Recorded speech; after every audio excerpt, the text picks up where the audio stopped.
My name is Brandi Harleaux. I am the CEO of South Post Oak Recycling Center. We are a metal recycling company headquartered in Houston, Texas. We focus on diverting materials from landfills, and we also pay people for the value of their scrap metal. I ultimately like to tell people we impact the world 1 pound at a time. You will hear this terminology, closed loop, circular economy, and that's all tied to the same concept. And essentially what it means is that from the inception of a product being created or from packaging being created, that recycling is thought about at the very early phases of the design.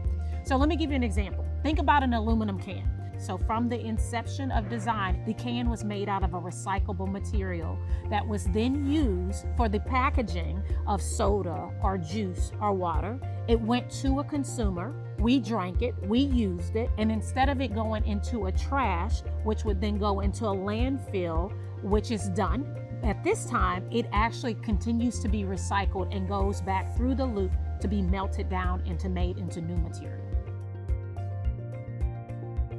There are several benefits to a closed loop model. One of the benefits is we divert materials from landfills and it goes right back into our reuse loop. Another benefit of that is that items or products can be used more than one time. So we move from single use production to multi-use production. There's a couple things you might want to keep in mind as you think about your product development. And I think as we talked about the concept of closed loop, you want to think about the same thing from a design perspective.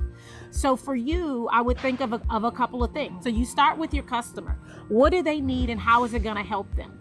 And then once you identify what it is that you want to make, then here's your opportunity to participate in the closed loop. You say, what material can I use from the start that is recyclable? And you're beginning with the end in mind.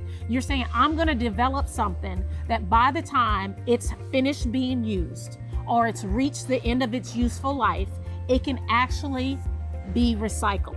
And by be recycled, I don't just mean that it's made of recyclable material. I mean specifically that there is already a downstream created for that material to go. Oftentimes, addressing environmental or climate issues can seem so massive. And to be honest, no one person can address it individually. But what we can do is we can each take small steps, and we can also be a part of the communities that we live in. One of the privileges and honors, I think, when you become an entrepreneur or when you're an entrepreneur is to think about your responsibility holistically. And part of that holistic look is to say, how do I focus on the people? How do I focus on the planet? And how do I focus on profit at the same time? And I think when you can focus on those things, then your impact as an entrepreneur can be further reaching and even more dynamic.